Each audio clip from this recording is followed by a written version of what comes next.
অনেকেই জানে না, আমার শ্বশুরবাড়ির লোকজনও জানে না। আমি কিন্তু বাসা থেকে পালিয়ে গিয়েছিলাম। পালিয়ে গিয়েছিলেন মানে কি করেছিলেন? মানে এই আমার হাসব্যান্ডের সাথে না বা আমার কোনো ও প্রেমের আচ্ছা, সম্পর্কের আচ্ছা। জন্য না। আচ্ছা, আচ্ছা। বাট পালানো লেগেছে আমার এই কারণে, আমার চারপাশের যে পরিবেশ ছিল, জি, ওখানে আমার বাবা-মা আমাকে পড়াশোনা করাইছে ঠিকই, বাট চাকরিতে যাওয়াটা তাদের পছন্দ ছিল না। জি। আমার ফ্যামিলির আমিই ১ম মেয়ে যে চাকরিতে গিয়েছি। আচ্ছা। ৳৭,০০০ সেলারিতে। তো মিরপুর থেকে আমার উত্তরা আসতে যেতেই প্রায় ৳৪,০০০ এর চেয়ে খরচ বেশি হয়ে খরচ যায়। হতো। আমি বাবা-মাকে বললাম আমি চাকরি পেয়েছি ৳১৫,০০০ সেলারি। তাদের ১ম কথা ছিল যে, "একটা গার্মেন্টস এর যে কর্মী তার বেতনও তোমার থেকে বেশি। তুমি কেন একটা আ ওয়েব ডেভেলপার হিসেবে জয়েন করছো এই সেলারিতে কেন? আর ওখানে তোমার বাবা-মা, আত্মীয়স্বজন কেউ নেই। কেন থাকবা?" ১ম যখন একটা অফিসে ঢোকা হয় তখন দেখবেন যে অফিসের যত কাজ আছে সব আপনাকে দিয়েই হুম। করাবে। তারপরেও বসের মন পাওয়াটা খুবই কঠিন। একজন কনটেন্ট ক্রিয়েট করতে হলে কি ধরনের টুলস লাগে? আপনি কিভাবে কি দেখেন এটাকে? টুলস বলতে মানসিকতাটাই মেইন। ১ম আমার হাতে ছিল ৳৫,০০০ র ফোন, ৳৫,০০০-৬,০০০ দাম স্যামসনির। ওখান থেকে আমি যখন ১ম ভিডিওটা ভাইরাল হয়, ফার্স্ট পেমেন্ট পাই, তখন কিনলাম একটা ওয়ালটনের ফোন ৳৮,০০০। হ্যাঁ। আর হচ্ছে কারেন্টের চুলা যেটা ইন্ডাকশন ওটা কিনলাম। কিছু হাঁড়ি-পাতিল কিনলাম যাতে একটু ভিডিওটা আগের থেকে কোয়ালিটিফুল হয়। তো ১ম পেমেন্টটা পাওয়ার পরের এই অবস্থা। আর বর্তমানে যদি আমি বলি, সেই থেকে এই পর্যন্ত আসছি ৳৫,০০০ র ফোন থেকে আমি ৳১,০০,০০০ র ক্যামেরাতে চলে আসতে পারছি। ওয়াও! ৳১,০০,০০০ ক্যামেরা। হ্যাঁ, আজকে আমাদের সাথে এমন একজন গৃহিণী আছেন, যিনি দেখিয়ে দিয়েছেন যে চাইলেই একজন মানুষ সফল হতে পারে। তিনি কিন্তু একদিকে গৃহিণী, একদিকে মা, একদিকে স্ত্রী এবং একদিকে তিনি একজন কনটেন্ট ক্রিয়েটর এবং তার YouTube চ্যানেলে আছে প্রায় ২,০০,০০০ সাবস্ক্রাইবার। আরো একটি মজার জিনিস আপনাদের সাথে শেয়ার করছি, যেটা দেখে আপনারা উৎসাহিত হবেন। এই দেখুন, এই যে সিলভার বাটনটা YouTube থেকে পেয়েছেন, যখন তিনি ১,০০,০০০ সাবস্ক্রাইবার পূর্ণ করেন, তখন YouTube থেকে তাকে এটা পাঠানো হয়েছে। আজকে আমাদের সাথে আছে আমাদের সনি আপু। সনি আপু কেমন আছেন? আলহামদুলিল্লাহ ভাই ভালো আছি। আপনি ভালো আছেন? হ্যাঁ, এবং আপনাদেরকে আগেই বলেছি, তার সাথে দেখতে পাচ্ছেন যে ভাইয়াকে, তিনি তার হাসব্যান্ড আরিফ ভাই। আরিফ ভাই কেমন আছেন? জি, আলহামদুলিল্লাহ ভাইয়া ভালো আছি। আপনি কেমন আছেন? হ্যাঁ, ভাইয়া ভালো আছি। আ আপু আপনার সম্পর্কে তো বললাম। দর্শকদের আরেকটা জিনিস বলে রাখি, তিনি কিন্তু মূলত কুকিং কনটেন্ট তৈরি করেন। তো এই গল্পগুলোই আজকে আমরা একটু করে শুনবো। আপনারা আশা করি খুব মজা পাবেন। সোনি আপু, ১ম প্রশ্ন আপনার কাছে এবং ভাইয়ের কাছে, এই যে হ্যালো বরিশালের স্টুডিওতে এসে আপনাদের কেমন লাগছে? অ্যাকচুয়ালি বরিশালের মতো একটা জায়গাতে যে এরকম একটা প্ল্যাটফর্ম আমরা পাবো এটা কখনো ভাবতে পারিনি। এটা আপনি ক্রিয়েট করার জন্য আপনাকে ১ম এ থ্যাংকস দিচ্ছি। আর আমাদেরকে ডেকে এনে আমাদের গল্প বরিশালবাসীকে শোনানোর জন্যও থ্যাংকস। এমন একটা প্ল্যাটফর্ম এটা যেখানে বরিশালের যেকোনো অঞ্চলের লোক বলেন বা গ্রামের বলেন, শহরের বলেন সবাই এসে তাদের স্টোরি শেয়ার করতে পারবে হুম, এবং এখানে এসে মানুষের সফলতার গল্পটা বলতে পারবে। হুম। যা শুনে অনেকে আরো ইন্সপায়ার্ড হতে পারবে। তো সব মিলিয়ে আমাদের বরিশালবাসীর জন্য এটা একটা সৌভাগ্যের ব্যাপার। বরিশালে এমন একটা প্ল্যাটফর্ম চলে এসেছে। নাইস। শুনে ভালো লাগলো। ভাইয়া? জি ভাইয়া, আলহামদুলিল্লাহ আমরা এখানে আসতে পেরেছি। তো হ্যালো বরিশাল আসলে বরিশালের আমরা হচ্ছে বরিশালের ছেলে হয়তো চাকরির সুবাদে বিভিন্ন জায়গাতে থাকা হয়েছে। বাট কানেকশনটা ওই জায়গা থেকে। জি। আর বিশেষ করে আপনার যে আসলে থিমটা যে হ্যালো বরিশাল আসলে এইটা শোনার পরে একটা কানেকশন তৈরি হয়। Fine, fine. এটা নট অনলি হচ্ছে যে গানের সাথে, এটা আত্মার সাথে একটা কানেকশন তৈরি করে। আই থিংক আসলে আপনি যে উদ্যোগ নিয়েছেন আসলে এটা হয়তো সুদূর প্রসারী একটা ভালো কিছু আমাদের নিয়ে আসবে এবং বরিশাল থেকে অন্যান্য কন্টেন্ট ক্রিয়েটর যারা আছে তারা উৎসাহিত হতে পারবে যে এইরকম একটা প্ল্যাটফর্মে যদি আসলে কিছু বলা যায় বা তার নিজের গল্প শেয়ার করা যায়। তো আপনাকে অসংখ্য ধন্যবাদ ভাইয়া। আসলে আরিফ ভাই একটা জিনিস যুক্ত করতে চাই। এটা আ এই প্ল্যাটফর্মটা হলো আমাদের বরিশালে যারা সফল হচ্ছে, সংগ্রাম করেছে এবং সে হোক উদ্যোক্তা হিসেবে, সে হোক কনটেন্ট ক্রিয়েটর হিসেবে বা অন্য কোনো জায়গায় সে স্বেচ্ছাসেবী কোনো কাজ করে মানুষের হেল্প করছে। যেকোনো জায়গা থেকে যেই হোক না কেন, যাকে আমাদের মনে হবে যে না, তার গল্পটা মানুষের শোনানো উচিত। যেমন আজকে আপনাদেরটা নিয়ে এসেছি। সেরকম গল্প আমরা এখানে নিয়ে আসি এবং আসবো সামনের দিকে। সোনি আপু, want to know about your journey, কখন আপনার জার্নিটা স্টার্ট হলো এই যে YouTube এবং Facebook এ? জার্নিটা স্টার্ট যদি বলতে চাই তাহলে আপনি হয়তো জানেন না আমি একজন গৃহিণীর পাশাপাশি আমি কিন্তু একজন কর্পোরেট সেক্টরে জব করা লেডি। সিরিয়াসলি? সিরিয়াসলি আমি আচ্ছা, আচ্ছা, 6 ইয়ার্স এক্সপেরিয়েন্স আছে আমার ওয়েব ডেভেলপমেন্ট এর উপরে। আমি ওখানে ঢাকাতে জব করতাম। আচ্ছা। তো জবটা ছাড়ার পরে বেসিক্যালি আমার কনটেন্ট ক্রিয়েশন এর মূল জার্নিটা শুরু হয়েছে। তো যখন জব করতাম, জব করার আগে থেকেই আমার জার্নিটা শুরু। হ্যাঁ, বলতে গেলে মানে এখন হয়তো আপনাদের কাছে হাসি লাগতে পারে, বাট আমার কাছে কিন্তু ওই সময়টা ছিল একটা অন্যরকম ফিলিংস এর। আপনারা হয়তো জানেন না, অনেকেই জানে না, আমার শ্বশুরবাড়ির লোকজনও জানে না। আমি কিন্তু বাসা থেকে পালিয়ে গিয়েছিলাম। পালিয়ে গিয়েছিলেন মানে কি করেছিলেন? মানে এই আমার হাসব্যান্ডের সাথে না বা আমার কোনো ও প্রেমের আচ্ছা, সম্পর্কের আচ্ছা, জন্য না। আচ্ছা, আচ্ছা। বাট পালানো লেগেছে আমার এই কারণে, আমার চারপাশের যে পরিবেশ ছিল, জি, ওখানে আমার বাবা-মা আমাকে পড়াশোনা করাইছে ঠিকই, বাট চাকরিতে যাওয়াটা তাদের পছন্দ ছিল না। জি, আমার ফ্যামিলির আমিই ১ম মেয়ে যে চাকরিতে গিয়েছি। জি, বা পড়াশোনার দিক থেকে আমিই হয়তো ১ম এতদূর পর্যন্ত আসতে পেরেছি। তো চাকরি তারা করতে দিবেই না। এট এনি হাউ তারা মা মেট্রিক পরীক্ষার পর আমার চাচাতো বোনদের, ফুফাতো বোনদের বিয়ে হয়ে বিয়ে যায়। তারাও চায়, চাচারাও চায় আমার বিয়ে হয়ে যাক। বাট আমরা যেহেতু খুলনা শহরে ছিলাম, মা আমাকে অনেক জোর করেই বলা যায় যে ডিপ্লোমা পাস করানো হয়েছে আমাকে। জি, ম্যাট্রিকের পর আমি ডিপ্লোমা ইঞ্জিনিয়ারিং শুরু করি কম্পিউটার সায়েন্সে।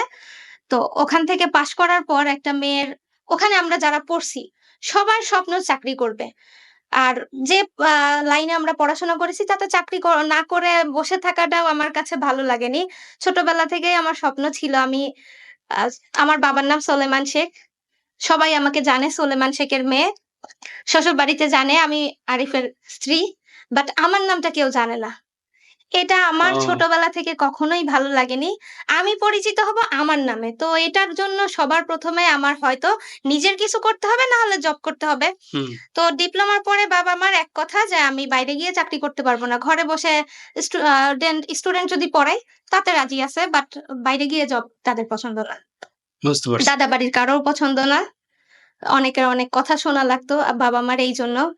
এখন বাবা-মা হওয়ার পর বুঝছি তাদের চিন্তাটা কোথায় ছিল। ঢাকাতে গিয়ে একটা মেয়ে একা, একা জব করাটা বাবা-মার জন্য আসলেই একটা হ্যাঁ, একটা টেনশনের। চ্যালেঞ্জিং। তো তখন আমি বাসা থেকে একদিন, বাবা বাসায় ছিল না। আমার কম্পিউটার আর আমার কিছু পোশাক, জি, এটা নিয়ে আমি ঐদিন বললাম যে একটা ইন্টারভিউ আছে সরকারি চাকরির। সো ওইটা দিতে যাচ্ছি। একা একাই ট্রেনে উঠে পড়লাম।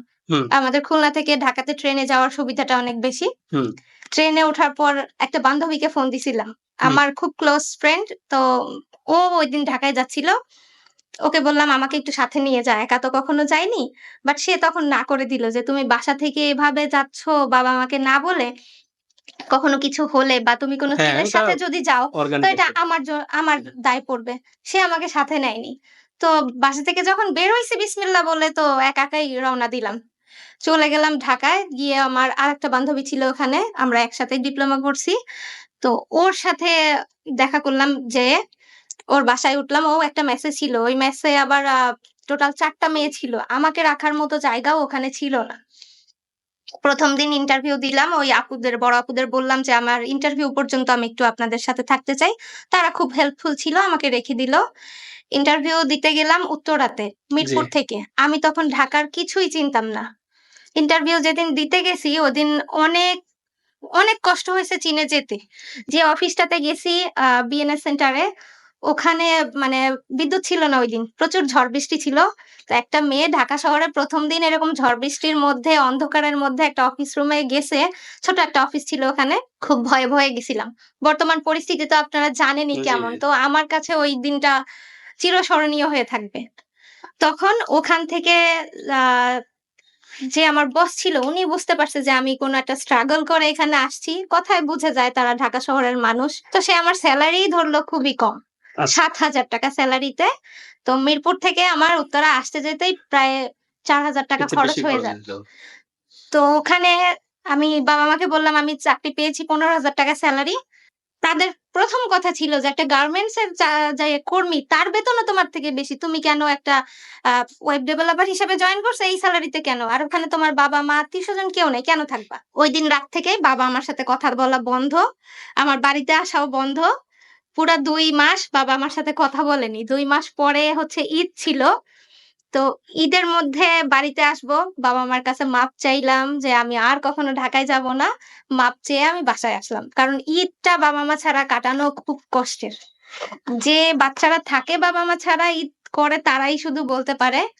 আর রমজানের দিনগুলোতে ভাইয়া মানে চোখের পানি আমার পড়ে যেত তখন বাসে করে যখন আমি আসতাম, মা নেই, বাবা নেই। যে বাসাটাতে আমি উঠছি ওই আপুরা অনেক কষ্ট করে তারাও থাকছে, আমাকেও রাখছে। উম একটা বাসা খুঁজছি অনেক। একটা সেপারেট রুম বা একটা মেসের সিট ওই টাইমটাতে আমি পাই নাই। আমার ওই বান্ধবীটা আমাকে অনেক হেল্প করছে। আমি ওর কথা কখনো ভুলব না। ওর নাম হচ্ছে রুমানা। তো ও আমাকে ওই আপুদের সাথে আ মোটামুটি এক প্রকারে অনেক কথাবার্তা বলেই আমাকে ওখানে রাখে।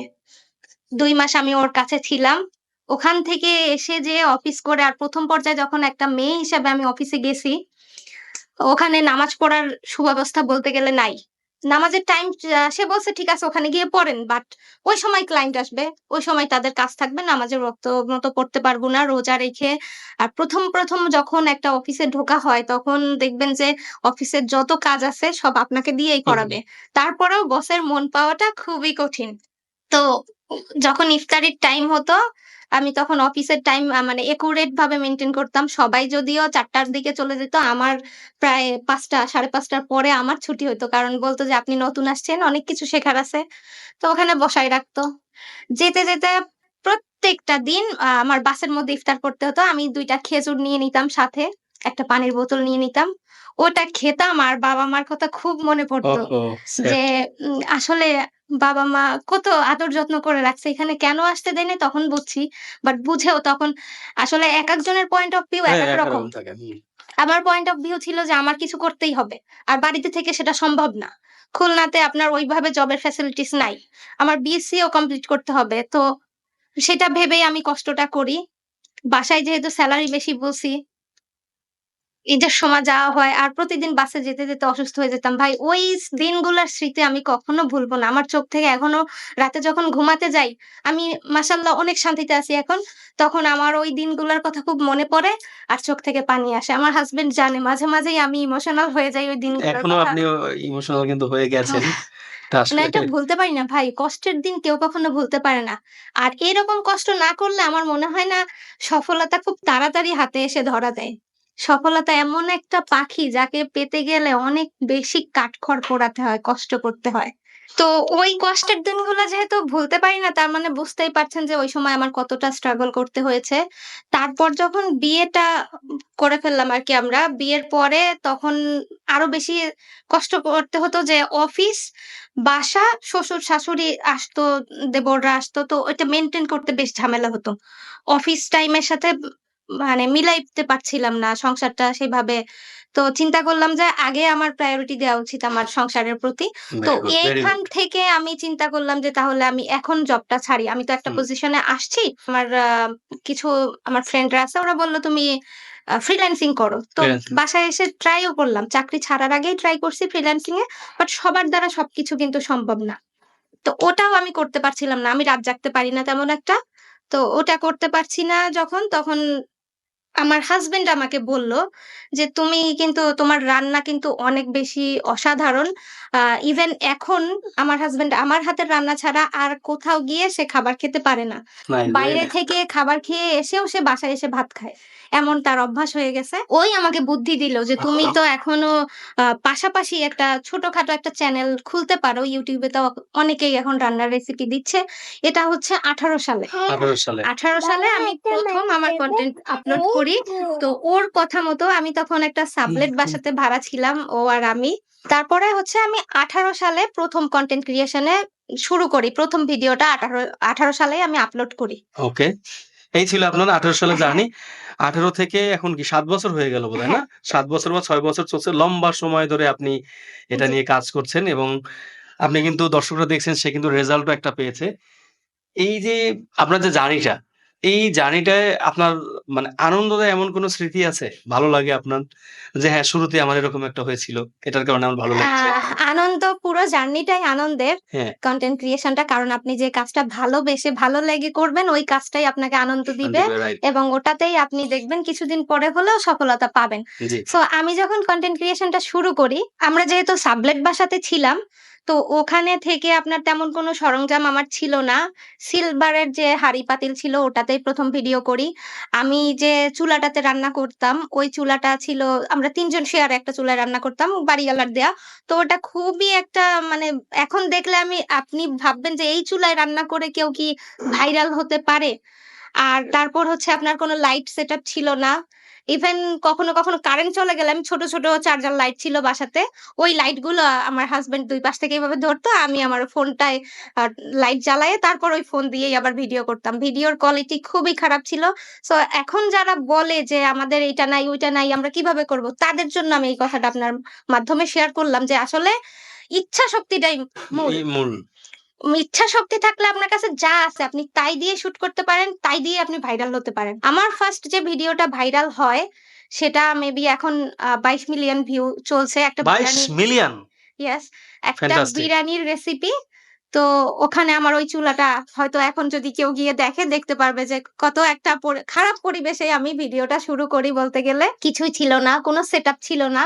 বাট সেটা ভাইরাল হইছে।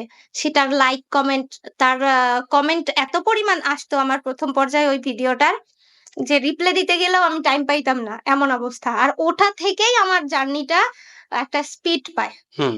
তারপরে বলতে গেলে ঐটার জন্যই আজকের এই প্লে বাটনটা। তো এইজন্য বলব যারা কনটেন্ট ক্রিয়েশন জার্নিতে আসতে চায় তারা কোন এক্সকিউজ যেন না দেখায়। হুম। এক্সকিউজ এর কোন জায়গা নেই এখানে। জায়গা নেই এখানে। এই যে আপনার কনটেন্ট ক্রিয়েশন এর যে জার্নিটা, এই জার্নিটায় তো আপনার কিছু চ্যালেঞ্জ ফেস করতে হয়। ঠিক আছে? সেক্ষেত্রে আপনার এখানে কি স্ট্যাটাস? আপনি কেমন ফেস করেন? কার কেমন চ্যালেঞ্জ যায় আমি সেটা বলতে পারব না। বাট আমার গায়ের উপর থেকে কোন চ্যালেঞ্জ আমি ফিল করি না বিকজ অফ আরিফ। ওয়াও! মানে ফর ইউর হাসব্যান্ড। হ্যাঁ, আরিফ মনে হয় যেন ছাতার মতো আমার মাথার উপরে দাঁড়ায় আছে। কোন রকম কোন চ্যালেঞ্জ আমার উপর আসার আগে ও সেটা ফেস করে আমাকে প্রটেক্ট করে রাখে। আমি বলতে চাই যে একটা নারীকে সফল জি। হতে গেলে অবশ্যই হয়তো তার বাবা-মা না হলে তার হাসব্যান্ড কোন একটা দিক থেকে এমন একজন সাপোর্টিভ মানুষ দরকার, যার কাঁধে ভর করে আপনি উপরে উঠতে পারবেন। আমার কাছে তেমন একটা মানুষ আছে। আমি আমার বাবা-মার কাছ থেকে হয়তো ওইভাবে সাপোর্টটা পাইনি উপরে ওঠার জন্য, নিজেকে পরিচিত করার জন্য। আমার হাসব্যান্ডের কাছ থেকে আমি ফুল সাপোর্ট পেয়েছি। বলতে গেলে ও আছে দেখে আমি আজকে এখানে। দর্শক আপনাদেরকে আরেকটা জিনিস জানিয়ে যাচ্ছি যেটা আমাদের বলা হয়নি। তার YouTube চ্যানেলের নাম হলো গিয়ে কুকিং উইথ সোনিয়া। তো এইখানে আপনারা সাবস্ক্রাইব করতে পারেন, করে তার ভিডিওগুলো দেখতে পারেন। তার ভিডিওগুলো আমরা দেখেছি বা দেখি। খুবই সুন্দর হয় ভিডিওগুলো। এখানে গিয়েও আপনারা অনেক সুস্বাদু খাবারের যত সব রেসিপি দেখতে পাবেন। একজন কনটেন্ট ক্রিয়েট করতে হলে কি ধরনের টুলস লাগে? আপনি কিভাবে কি দেখেন এটাকে? ১ম এই বলি টুলস বলতে মানসিকতাটাই মেইন। মানসিকতাটাই মেইন। হ্যাঁ, আমার কাছে যখন ১ম আমার হাতে ছিল ৳৫,০০০ র ফোন, ৳৫,০০০-৬,০০০ দাম Symphony র।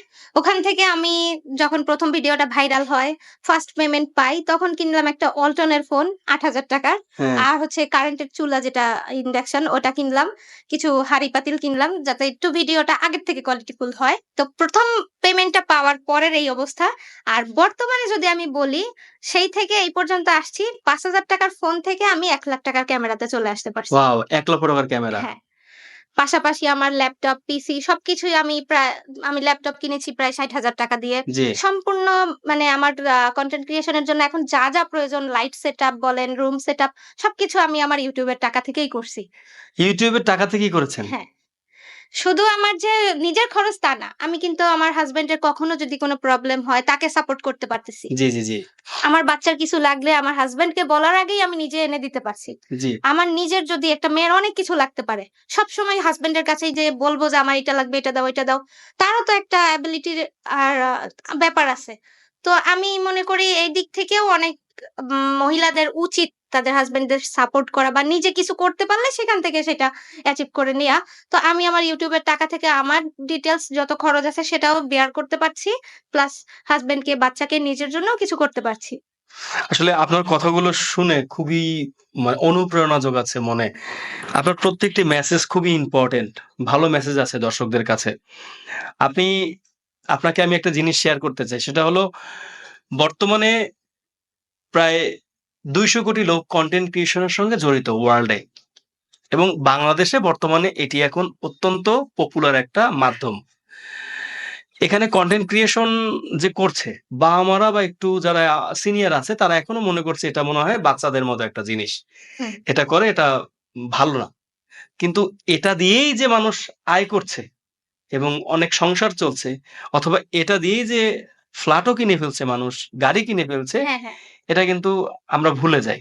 আজকে এরকমই একটা গল্প কিন্তু আমাদের সামনে যিনি YouTube এর আর্নিং থেকে এই যে নতুন, নতুন জিনিসপত্র কেনা, হাসব্যান্ডকে হেল্প করা বা নিজের পরিবারের জন্য একটা হেল্প করা এগুলো করতে পেরেছেন। তো এগুলো আসলেই উৎসাহমূলক। আপনাকে এখন যেটা প্রশ্ন করতে চাই, আপনি তো নতুন স্টার্টআপ এ নেমেছেন, বিজনেসে নেমেছেন জি। না? বিজনেসটা সম্পর্কে যদি আমাকে একটু বলতেন?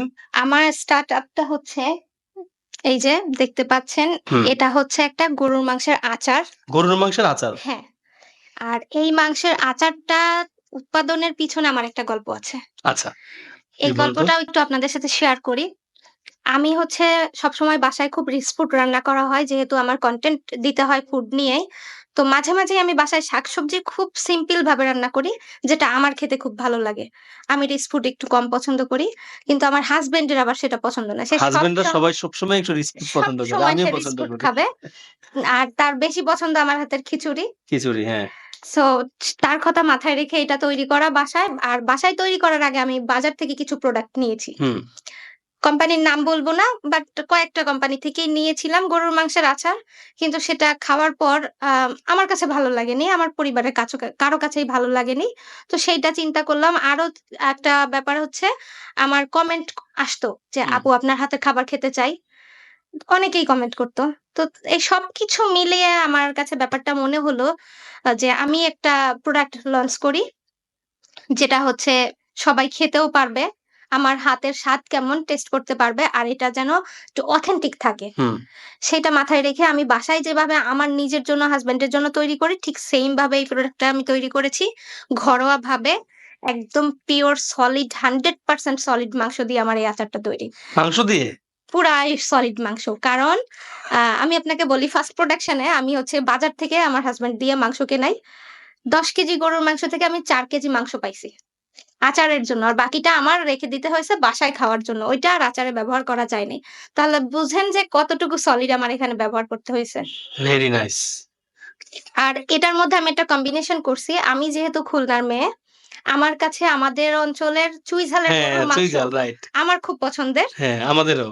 আর আপনাদের বরিশালের মানুষের বোম্বাই মরিচ হ্যাঁ, হ্যাঁ, হ্যাঁ। খুব পছন্দের। পছন্দের, হ্যাঁ। তো আমি চিন্তা করলাম কেন না আমরা ২ জেলাকেই কম্বাইন্ড করে ফেলি। জি। তো আমার এই আচারটার মধ্যে বোম্বাই মরিচ বা বোম্বাই ঝাল যেটা বলেন আর হচ্ছে চুই ঝাল এবং রসুন দিয়ে মাংসের একটা দারুণ কম্বিনেশন। যদি আপনি খান, আমি 100% সিউর আপনি আর কোনদিন অন্য কোথাও থেকে গরুর মাংসের আচার খেতে পারবেন না। আপনার মুখে ভালো লাগবে না। আর এই প্রোডাক্টটার লঞ্চিং এর ডেট ছিল আজকেই। আর প্লাস আমার পডকাস্টটা আপনাদের সাথে আজকেই ডেট আজকেই পড়ে পড়ে গেছে। মানে নায়ে তালে মিলে গেছে। হ্যাঁ, না, সো একসাথেই করে ফেললাম। আমি চাই এই প্রোডাক্টের মাধ্যমে যেন আরো নারীদের যারা সুবিধা বঞ্চিত আছে বা স্টুডেন্ট আছে যাদের বাইরে গিয়ে কাজ করতে একটু অসুবিধা হচ্ছে, আমি যেন এই প্রোডাক্টের মাধ্যমে তাদের কোনো হেল্প করতে পারি। আমার একটা প্ল্যান আছে। আশা করা যায় আমি কমপক্ষে ১,০০০ নারী নিয়ে একসঙ্গে কাজ করব। ওয়াও! খুবই মহতী উদ্যোগ। তাহলে আপনি গৃহিণী ছিলেন, চাকরি করতেন, স্ত্রী ছিলেন, কনটেন্ট ক্রিয়েটর হয়েছেন, সেখান থেকে সাকসেসফুল হয়েছেন, সেখান থেকে এখন স্টার্টআপ দেওয়ার চিন্তা করেছেন। স্টার্টআপ দিয়েছেন, সেখান থেকে ১,০০০ নারীকে নিয়ে আপনি স্বপ্ন দেখছেন। আপনি আসলে একজন স্বপ্নদ্রষ্টা। এভাবেই করে স্বপ্ন যদি মানুষ দেখতে পারে, তাহলে অনেক মানুষের উপকার হয় এবং সেখানেই শান্তিটা চলে আসে। এ পর্যায়ে আমি আপনার কাছে জানতে চাচ্ছি যে আপনি বর্তমানে Facebook এবং অন্যান্য যে আছে Instagram অথবা TikTok এইসব জায়গায়ও তো ভিডিও আপলোড করছেন। হ্যাঁ, আমি Facebook পেজ, TikTok এ ভিডিও আপলোড করছি, Instagram এও করছি। ইভেন TikTok এ আমি বেশ ভালো পারফর্ম করতেছি আমার মনে হচ্ছে।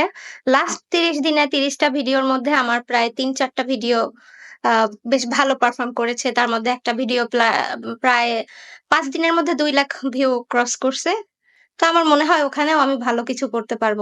Facebook এও কি কুকিং উইথ সানিয়া নামে মানুষ আপনাকে পাবে? হ্যাঁ, Facebook এবং TikTok সব জায়গায় আমার নাম দেয়া আছে কুকিং উইথ সোনিয়া। যেকোনো প্ল্যাটফর্মেই কুকিং উইথ সোনিয়া নামেই পাবেন। ওকে, ভেরি গুড। আপনি কনটেন্ট ক্রিয়েটরদের উদ্দেশ্যে কি বলতে চান? কিভাবে শুরু করা উচিত? শুরু করতে কিছুই লাগে না। শুধু দৃঢ় মনোবল লাগবে। ইচ্ছাশক্তিটা প্রবল থাকতে হবে যে আমি কনটেন্ট ক্রিয়েশন এ নামছি তো নামছি, আমি করবই। আচ্ছা, আর হচ্ছে আপনার কনসিস্টেন্সি মেইনটেইন করতে হবে। ধারাবাহিকভাবে এগিয়ে যেতে হবে। ধারাবাহিকভাবে ভিডিও দিতে হবে এবং কি আছে নাই সেটা দেখার দরকার নেই। ভিডিওটা কোয়ালিটিফুল হতে হবে যেন আপনার ভিডিও দেখে আমার কোনো উপকারে আসে। জি, অন্য কারো কোনো উপকারে আসে। উপকার নাই, একটু হাসি দিলেও সেটা কিন্তু একটা উপকার। হ্যাঁ। কিন্তু অনুপকারী কোনো ভিডিও দিয়ে আপনি তো ভাইরাল হতে পারবেন না। আপনি তো হয়তো সাময়িক সময়ের জন্য কিছু ভিউ পেলেন। এরপর কিন্তু আপনি আর সে প্ল্যাটফর্ম এ থাকতে পারবেন না, টিকে থাকতে পারবেন না। অবশ্যই ভ্যালু এড করতে হবে আপনার কনটেন্ট এ। এবং সেটারই প্রমাণ দেখলাম। আপনি ইভেন আপনার হাতের খাবার খেতে চায়, তাদের কথা মাথায় রেখে আপনার হাসব্যান্ড পছন্দ করে এরকম জিনিস মাথায় রেখে আপনি আবার একটা জিনিসও নিয়ে এসেছেন। এই যে কনটেন্ট এ ভ্যালু এড করা এটা অনেক বড় একটা জিনিস। আপনার এখন এই যে সোশ্যাল মিডিয়া থেকে YouTube, Facebook এগুলো থেকে আর্নিং হয় তো না? হ্যাঁ, হ্যাঁ, মাশাআল্লাহ ভালো যে আর্নিং হয় আমি ভালোভাবে চলে যেতে পারছি। আপনার ফিউচার প্ল্যানটা এখন কি? ফিউচার প্ল্যান বলতে ওই যে বললাম যে আমি কিছু মেয়েদের স্বাবলম্বী করতে চাই। কিছু না হলেও ধরেন সে ঘরে বসে যেন নিজের হাত খরচটা নিজে চালাতে পারে। এমন কিছু আমি তাদের জন্য করতে চাই। তার মধ্যে হতে পারে আমি যেহেতু ওয়েব ডেভেলপার ছিলাম, আমি ভালো কাজ জানি। তো আমি এটা শিখাতে চাচ্ছি প্লাস কিভাবে কনটেন্ট ক্রিয়েশন জার্নিটা নিজেরাই শুরু করতে পারবে। আমি যতটুকু জানি আমি ওই মেয়েদেরকে তাই শিখাতে চাচ্ছি বা জানাতে চাচ্ছি। এটা আমার ইচ্ছা আছে। আশা করা যায় খুব শীঘ্রই শুরু হয়ে যাবে। এই মেয়েগুলা আর কিছু পারুক আর না পারুক আমার জন্য এট লিস্ট একটু দোয়া তো করবে। এটাই আমার কাম্য। Very good. দর্শক আবারও দেখাচ্ছি এখান থেকে এই যে দেখছেন এই জায়গাটায় চলে এসেছে শুধুমাত্র মনোবলের কারণে এবং আ আরিফ ভাইয়ের বা তার হাসব্যান্ডের সাপোর্টের কারণে সে এই জায়গায় আজকে চলে এসেছে। এরকম আপনিও হতে পারেন যদি আপনার মনোবল থাকে। আমাদের সাথে থাকুন, আমাদেরকে ফলো দিয়ে রাখুন। আমাদেরকে ফলো দিয়ে রাখলে আমরা সিওর আপনাদেরকে এরকম ভালো, ভালো কনটেন্ট আরো উপহার দিতে পারবো। ভালো থাকবেন সবাই।